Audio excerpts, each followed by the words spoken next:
Ashama akkam jirtu kabajamtoota jaalatamtoota hordoftoota chaanaalee riqicha jaalalaatu nageenyi koo kan kabajaaf jaalalaa bakkuma jirtanitti qilleensarraan qaarree isin bira naaf haa qaqqabu. Guyyaa har'aa seenaa ajaa'ibaa kan ergaa guddaa fi barnoota guddaa dabarsuu danda'u qabadhee isiniif dhiyaadheera. Hamma dhumaatti na hordofaa. Warroonni hanga ammaatti maatii chaanaalee riqicha jaalalaa hin ta'in koottaa gara maatii chaanaalee riqicha jaalalaatu. Akkasuma warroonni maatii chaanaalee riqicha jaalalaatu taatan hundi keessanuu laayik, sheer, koomentii gochuun yaadaa fi qeeqa qabdan nuuf gumaachaa. Seenichi akkas jedha. Ijoollee lamatu turan, isaanis Obsee fi Obsaa jedhamu. Obsaa fi Obseen kan wal baran dirree sooshaal miidiyaa feesbuukii irraan ture.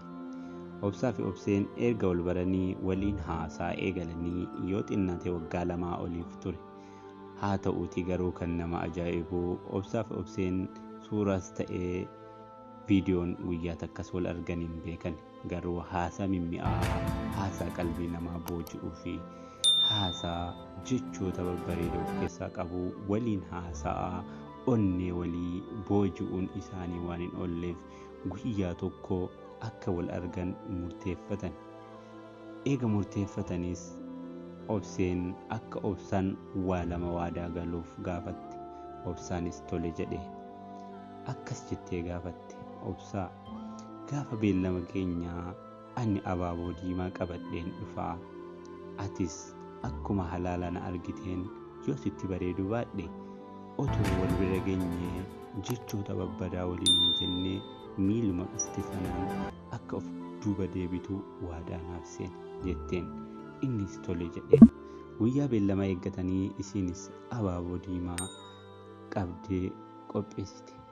Guyyaan beellamichaa gahee gaafa innis gara iddoo beellamaatti qajeeluu isheen hoggaa qajeeluu ishee abaaboo diimaa qabattee gara karraatti siqxee dhaabattu tokko bira gahuuf yoo jedhu ijuma isaa amanuu dadhabee ilaaleen lafa laalee of duuba garagale. Akkuma of duuba deebi'een haasaa mimmi'aawaa babbareedoo ishee wajjin haasaa ture sun fuuldura isaa dhufe yaadatee itti as deebi'ee ishee abaaboo diimaa qabattee dhaabattutti fuula isaa garagalfatee ana kan waliin haasa'aa ture sun jedheen. Isheenis lakki ana miti, ishee garas dhaabattu sanii akka abaaboo kanas qabadhee as bira dhaabadhu isheetu na taasise, garuu ana miti ishee saniidha jettee ishee takka biraatiin gama isheetti dhaabattu itti mul'iste. Anammoo hiriyaa isheeti. Ana miti kan si waliin haasaa ture, isheen ishee kanaadha jettee qubaan gara isheetti agarsiiste. Obsaanis gammadee rifatee gammade. Naasuuf gammachuu addaan wallaale. Abaaboo ishee kanarraa fuudhee gama ishee kaanitti yoo qajeelu isheen seeqatte. Ammaaf qormaata dabarteerta. Anis beekaatiin si qormaachuuf kana godhe.